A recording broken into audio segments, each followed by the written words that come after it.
night. And there's a police officer driving through, so I guess hopefully that intimidates them and not driving around like idiots. No, it doesn't really work. It works for a couple of minutes, but as soon as the officer's gone, they go right back to honking their horns, hooting and hollering, and making lots of noise. As far as having to see those kids, I got a blind here. I put it up so that I don't have to see them, and what I'm doing isn't any of their business. I don't really want to be hanging out with kids or be associated with hanging out with kids. And those are a lot of them. I guess here in Oregon, you can still get a farm permit or you get a driver's license at 16. In a lot of places, they've raised it to 18. And in some places, I guess, from the rumors I've heard, it's 21. I'll probably park here for a few minutes, and then once the kids are gone, I'll go park on that side. I figure where I usually park, they're a little closer than usual to that parking space. And the parking space that I pick is because it's away from any of the businesses.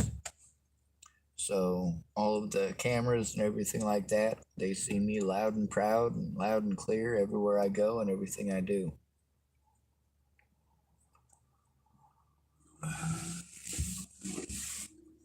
I'm not interested in getting hemmed up for shit that other people did.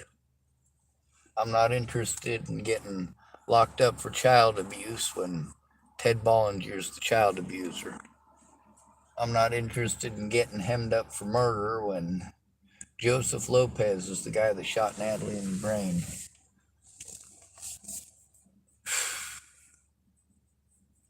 I'm not okay with getting treated like I'm a child molester when Tim Beeson's the child molester. And the groomer, that would be Ted Bollinger and Tim Beeson. Alicia Bollinger, she's not any better.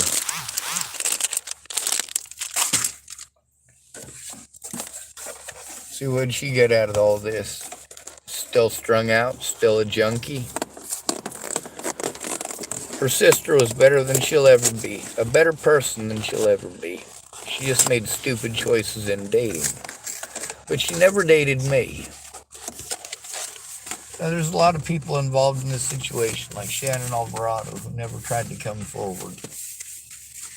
But that's what I come to expect here in the United States of America.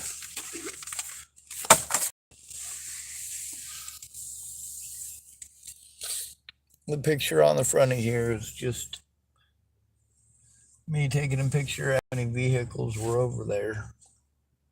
I do recognize most of them.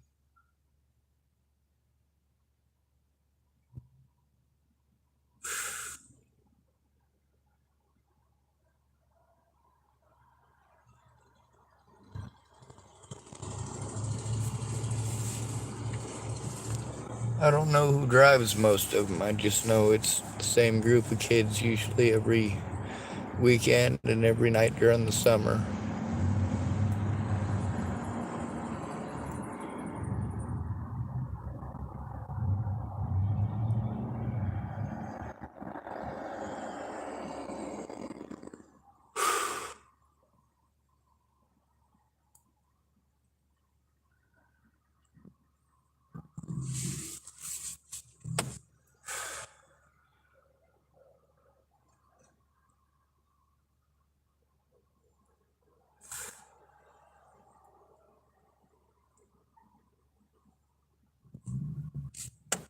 It's fucking hot in here.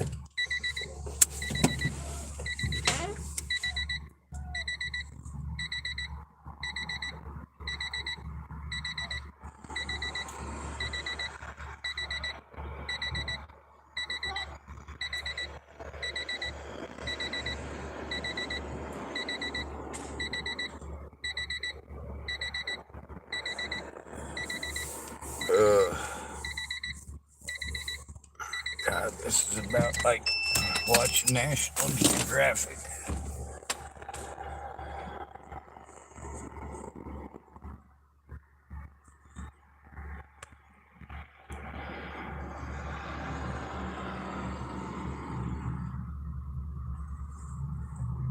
Great thing about National Geographic, they'll have the camera there that'll watch a grand total of absolutely nothing.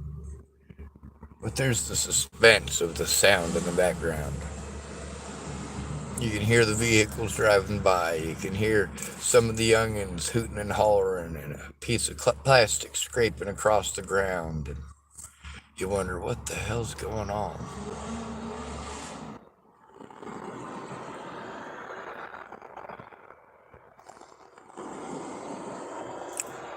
People are so lucky I'm a nice guy. If I say that to myself enough, will it make it true?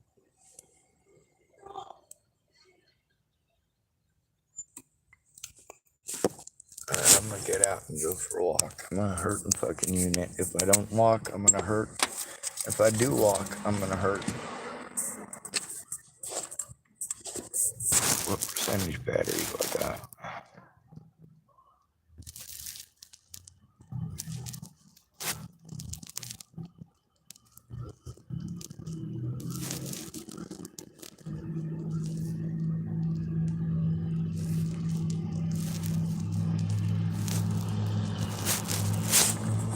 Alright.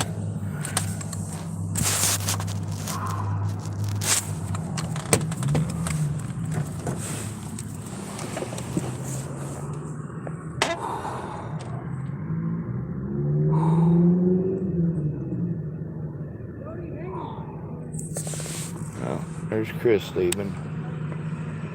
What?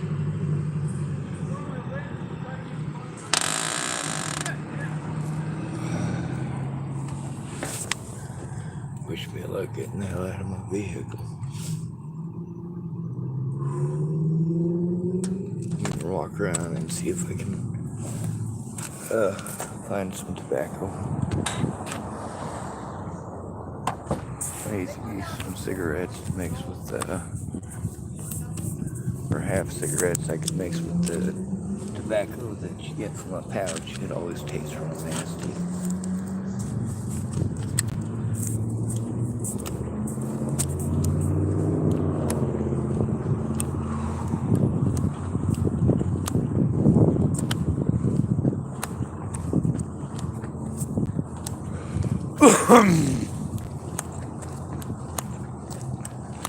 There's a lot of people that are pissed off that they got recorded.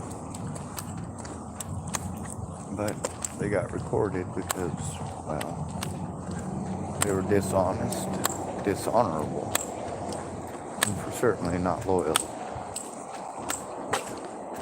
anything except their own stupidity.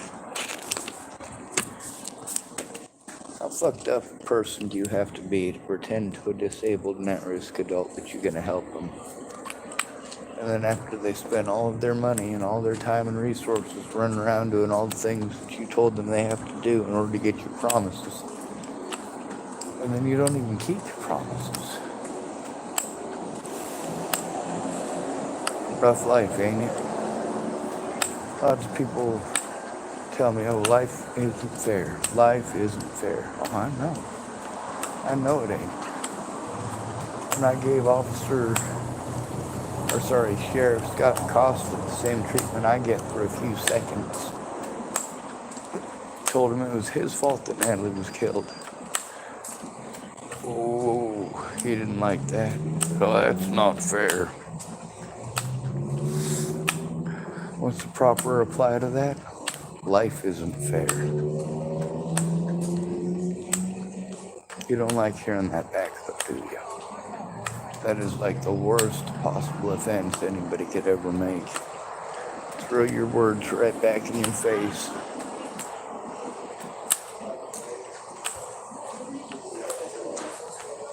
Alright, that pizza place smells really good right now. Not that I like pizza, but I do like pizza. Oh, that's half a cigarette. I'll take it. Yeah. Like winning the lottery.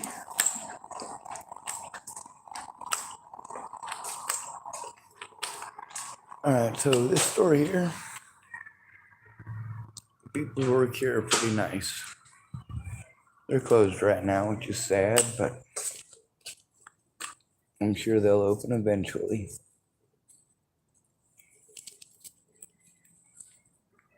This is a American Spirit cigarette that I found. I'm trying to smoke that.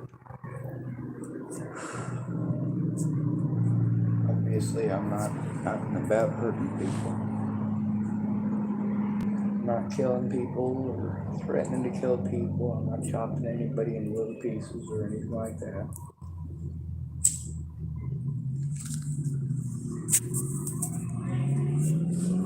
I'm not threatening anybody's kids. I'm not lighting anything on fire. I'm not beating on anybody. I'm not shooting anybody. Oh, did I mention I'm not shooting anybody? I'm not manufacturing any rockets. Not manufacturing any handguns or rifles. I'm not breaking off quarter sticks of road flare and tossing them out the window.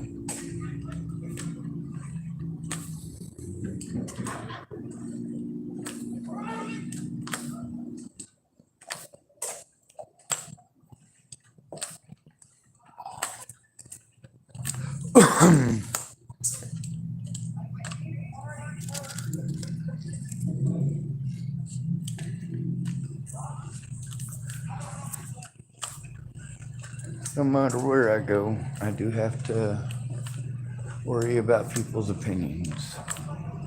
People will literally kill you over their opinions.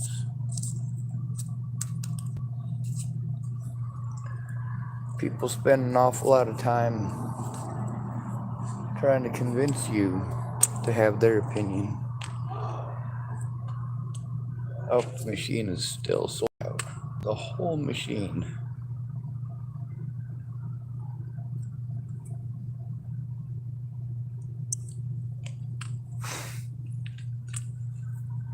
Amazing, isn't it? Oh, no change in it. There is a penny.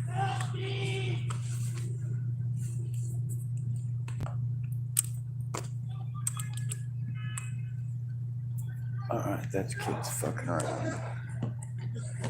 There's a whole bunch of tickets in here. What is it? Buy one, get one free. Buy a dozen original glaze for full price. Krispy Kreme, Sonic. There's a coupon book. The coupon book that pays you back each time you shop, play, eat out, and more.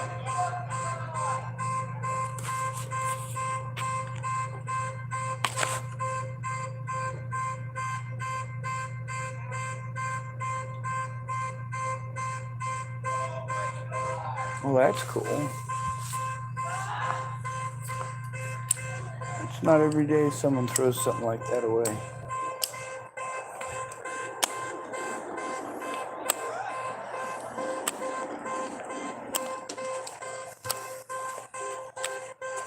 I guess probably one of those things somebody bought just because it was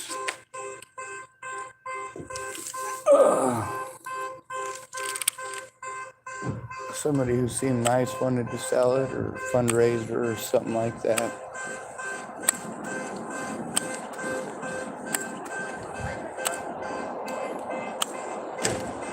You know, and I'll forget that I have it. That's the problem. I'll leave it on top of the garbage can for the next guy.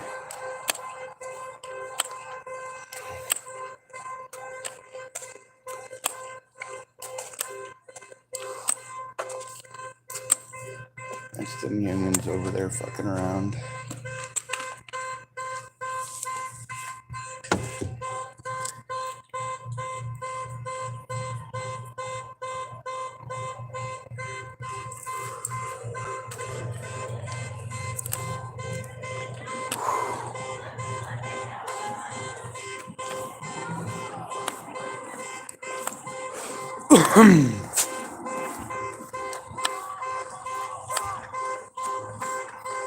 Sometimes I walk around after they all leave, because one night there was a guy out there doing some jacked up cartwheels, and I could hear the change falling out of his pocket. It was like $1 something in quarters. enough to help me get some coffee in the morning, though.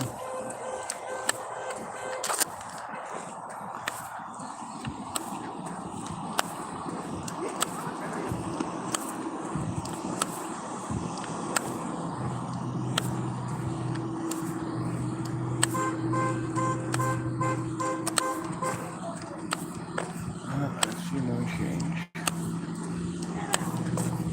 And it's late at night, as long as you look kind of, I don't know, about a 40-degree or so angle on up to about a 70-degree angle. You can see the light shining off the quarters and pennies and all sorts of stuff. It doesn't work when it's wet for obvious reasons. The light shines off everything when it's wet. What's up, Sean? Bonjour! What? I said bonjour!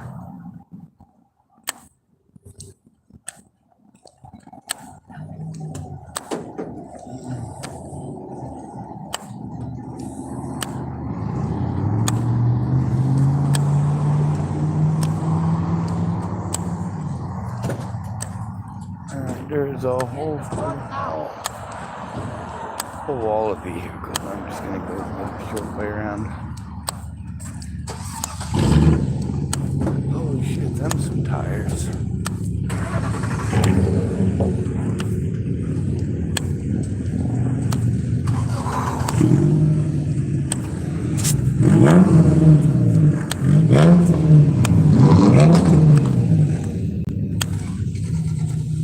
They sound extra manly.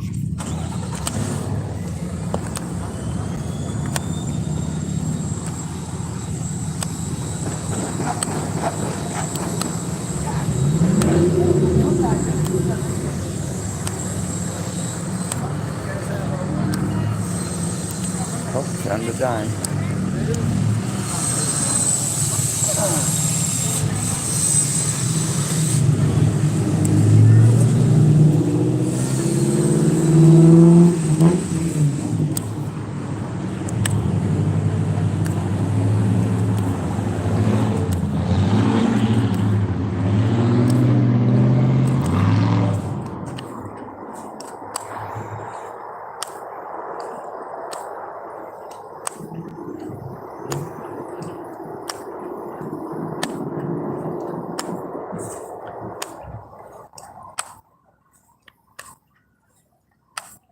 Well, every penny counts, right? Pretty much anywhere I go, if there's dangerous shit going on, I'm probably gonna say something about it. Probably gonna do something about it. Keeping myself safe also involves keeping my immediate vicinity safe and the community that I live in safe.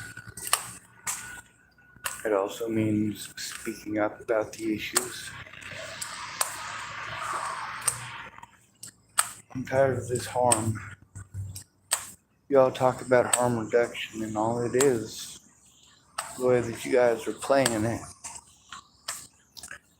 is spending a whole bunch of money to screw the victims and allow the predators to go free to do it again and again and again.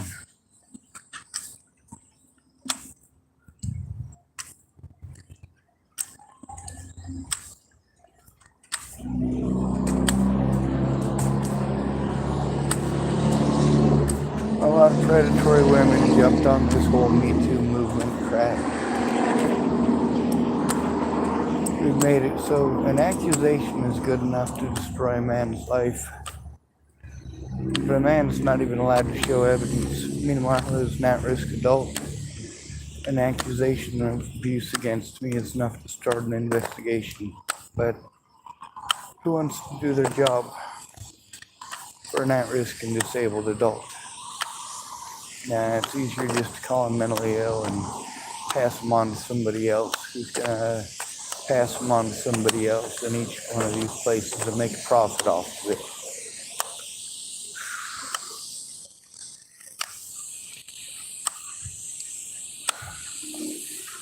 I'm tired and I want to go to bed. I don't have a bed to go to. I don't have the money to go up the mountains and back.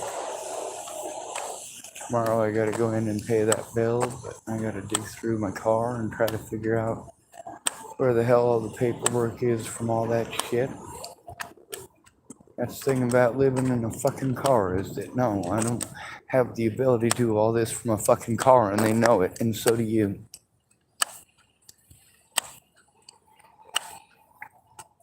Speaking of police, right over there's a sex light. Someone's getting fucked. Wonder who the cops pulled over. And flashing lights just on the other side of my car.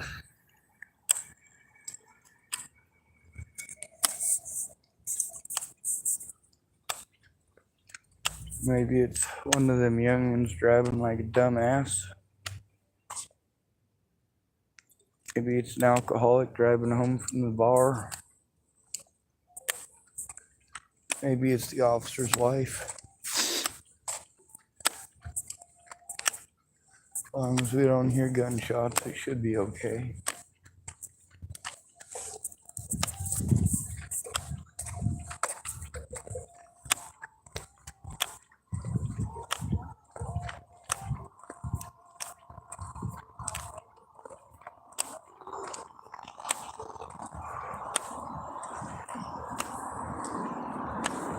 I may come across as crazy or nutty a bit. It's because I am. You don't get to live through this and have a perfect life.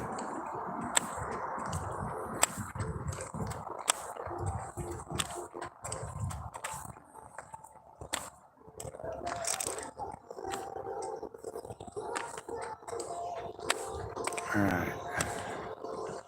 I've walked enough that I literally have to go sit in my vehicle. I'm just fucking hurting. I make excuses to get out of my car and go for walks every day when I'm able. And I try to make sure that I spend some of that time outdoors instead of just doing the library thing, especially since my car is still indoors. You know? So going inside of the library, I'm still indoors. I try to make sure I get a little bit of sunlight. I mean, I'm not a vampire, for Christ's sake. Alright. I'm gonna try to sit in my car and take a little cat nap.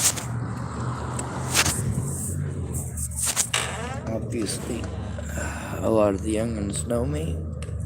And obviously, there's still a bunch of their cars over there in the parking lot.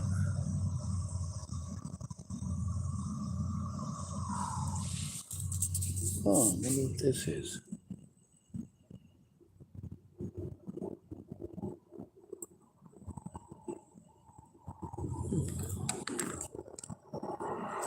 Alright.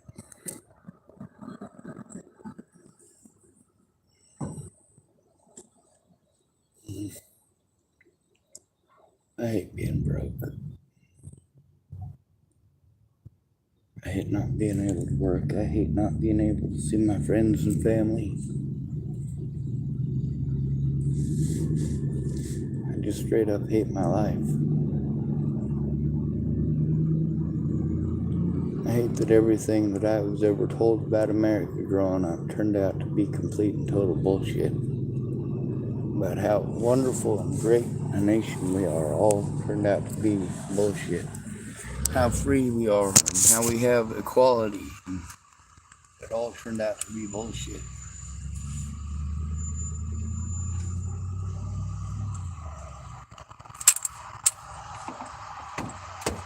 Chris is nice enough, but I'd rather, instead of giving me a fish, you teach me how to fish.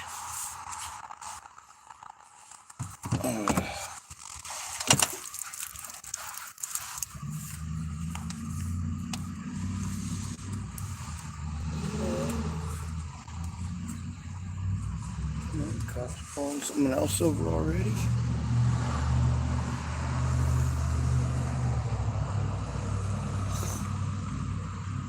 No, they were just using the light so that they could,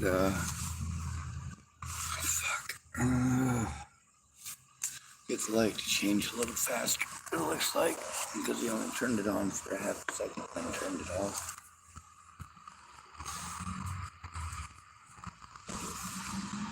Did you just flip a Yui?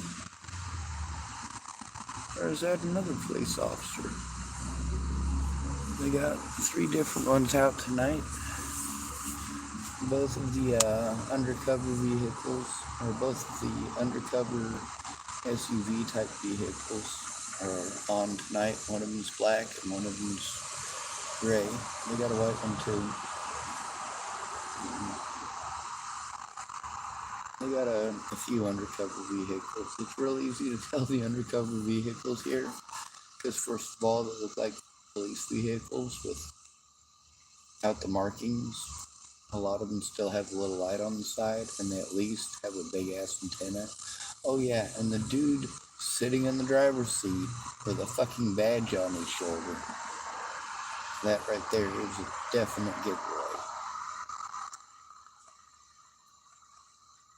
And then of course that gray one right there is one of the regular patrol vehicles. It's not all clandestine shit.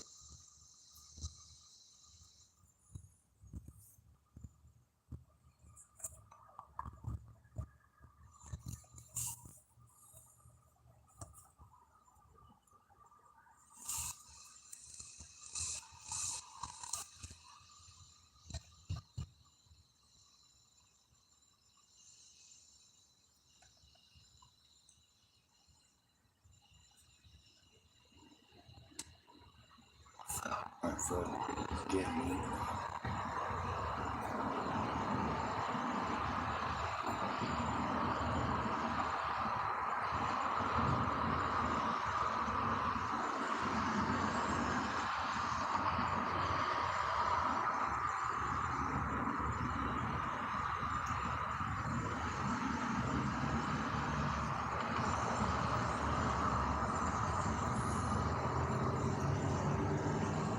I'd like to play all the recordings that I made offline in the last couple of weeks. It takes a lot of time.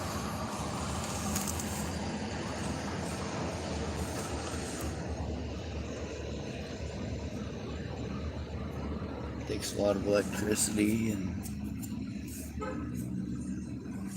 it's one of those things where I'm really trying hard to get help to turn this in properly. Safely.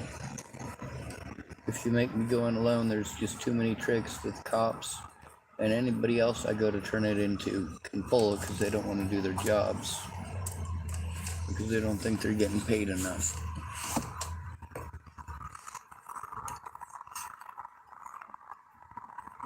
And we already got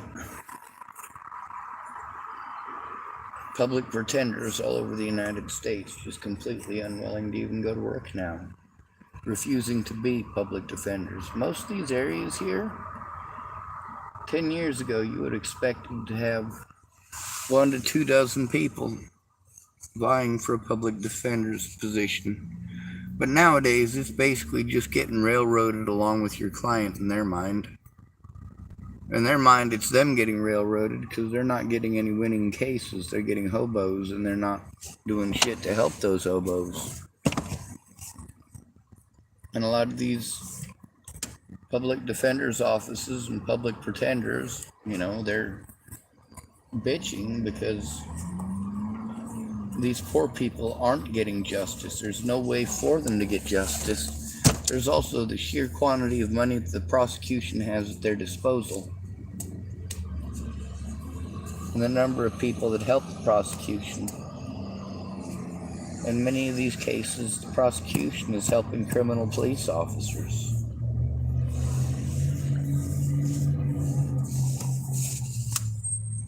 A lot of them expect to get put on a rotation. And this was explained to me a little bit by Darren O'Connor,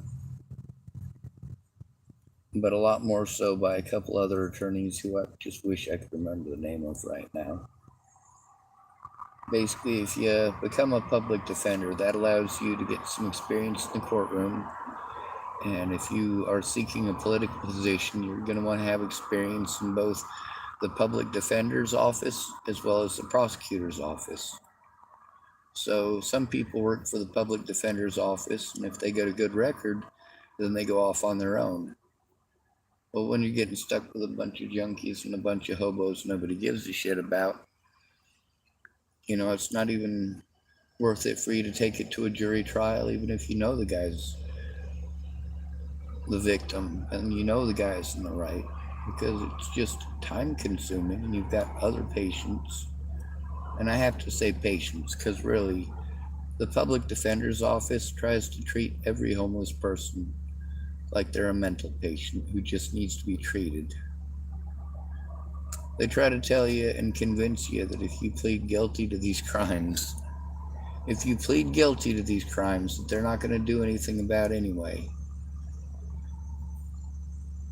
Well, you guys have probably heard it. Those of you who have been through the system and should have been speaking up all along. We have overwhelming caseloads. We don't have time.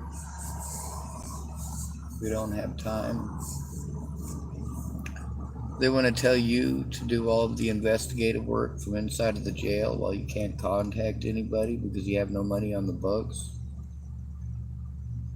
The guards laugh at you and make fun of you when you ask for phone time because you have access to the phone. Well, no, you don't. No, you don't. You don't have any money on your books. You don't have access to the phone.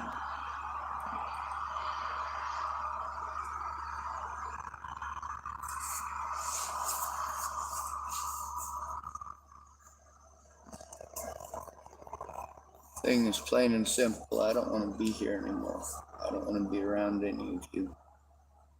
I don't want to take part in your society because there's nothing good about it anymore. The rich keep getting richer and the poor keep getting poorer.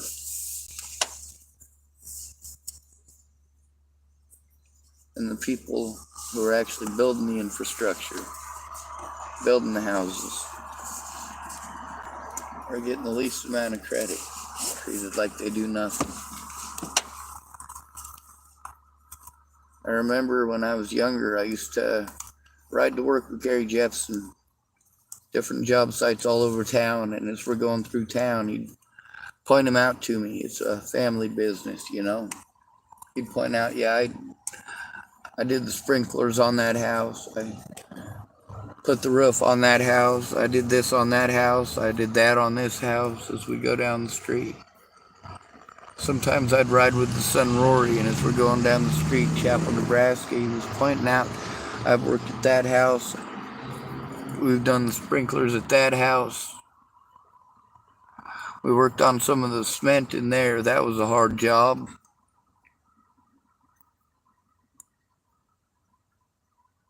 By the time I left Chapel, Nebraska in 2003, I was able to go through Chapel, Nebraska and point to all sorts of different houses throughout town. I helped with the sprinkler on that house. We cut down a tree in that yard. We took out some lilac bushes in that one. We cut down a couple of trees in that yard. We had to cut some trees down out of the high line in that yard over there.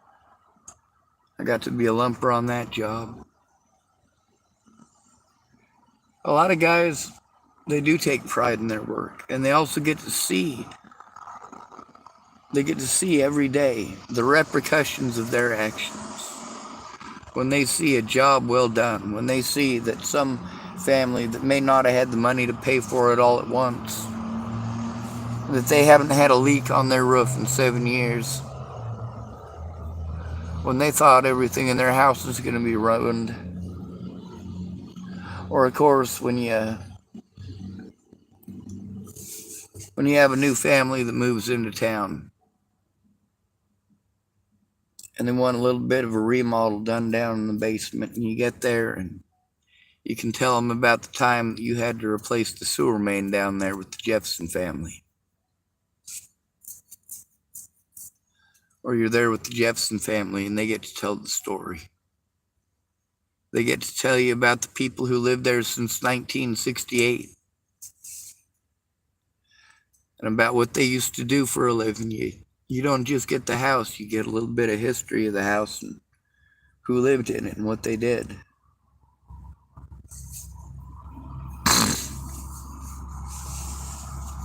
Anyway, there's still about 7 or 8 of them youngins' vehicles over there, but it don't seem to me like there anybody in them. They're probably all off fucking around, and they'll probably all show back up, go through the car wash, divvy into their individual vehicles and go home, and the ones that are 19, 20, and 21 will probably stick around for an extra half hour, 45 minutes. Then they'll go home. And then I go park over on the other side where I usually sleep, because it's usually the furthest away from all the businesses. It's kind of off alone in my own little corner. Most of the people who park at the businesses, they park right out front of the businesses, not as far away from the businesses as possible. So if anything happens to me, I mean, people can pretty well see it unobstructed.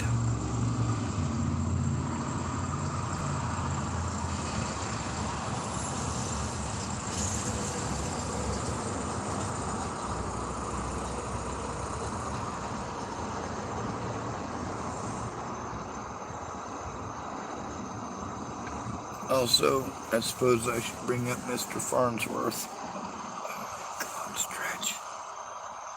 Oh. He threatened me yesterday, and I did see him today.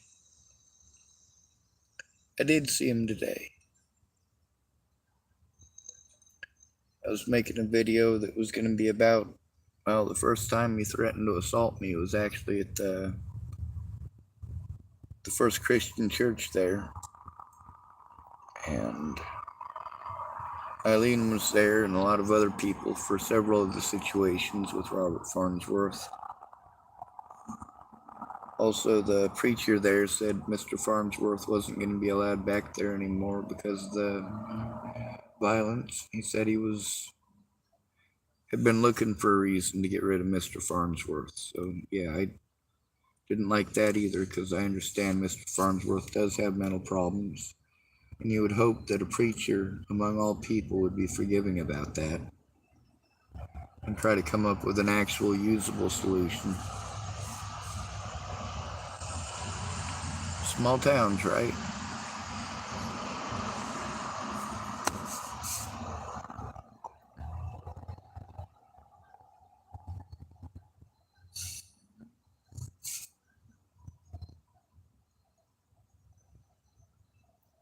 I don't have the energy to... Alright, I gotta go park on the other side, but I'm not gonna wait for them kids to get done with all their shit, because I'm just too fucking tired. If I put it off now, I'll pass out here all night. This isn't exactly the best place to park and pass out. Some of the businesses are only tolerating me because I'm not parked out in front of their business. I'm parked at the far end of the parking lot. Most of the places here are pretty alright with me. They understand I'm a little on the crazy side. Thank goodness. Many of them are too.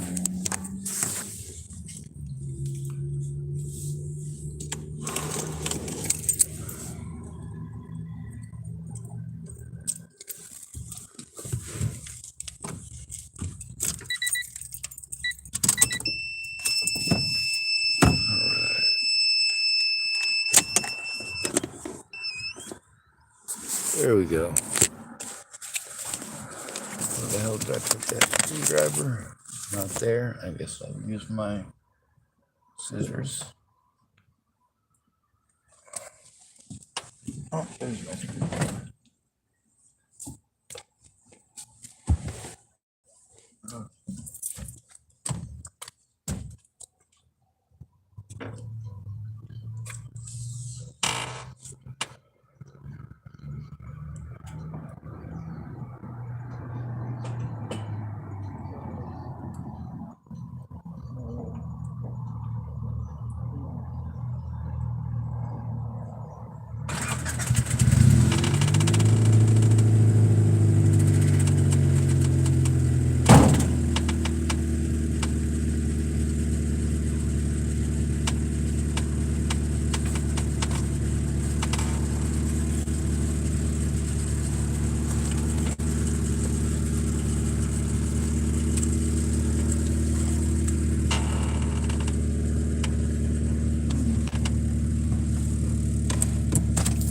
Obviously, since I'm just in a parking lot, I don't have to set up my phone to use the speedometer.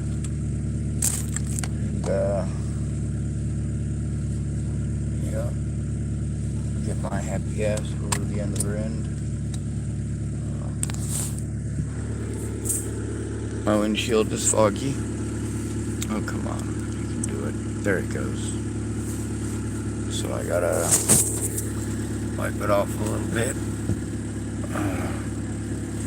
Oh, perhaps on the outside. It is. Well, I guess it's on the outside and the inside.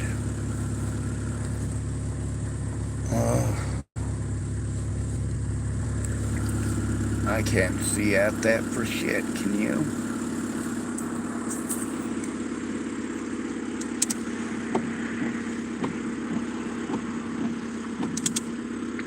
God, it's like wiping toxic sludge across it. It's just streaking.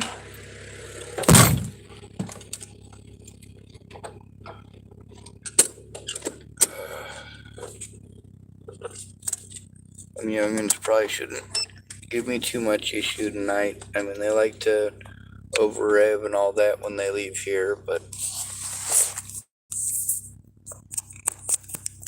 once they're done with that, I might get a couple, 2 or 3 hours of sleep, you know.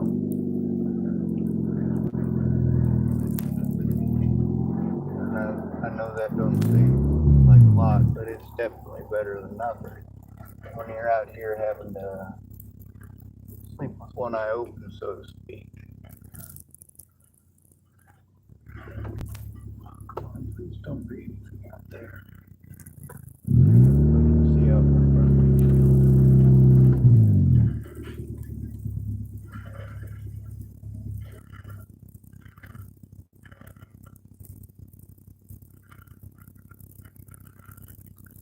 Gary Jepson, one of the things he used to say to me the most often is, you know, Sean, I'm real sorry your dad didn't teach you how to do any of this stuff. I always thought to myself, yeah, me too.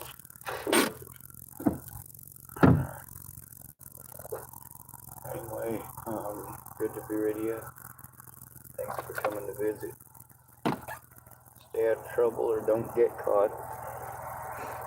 Remember, you are your brother's keeper, and no victim left behind.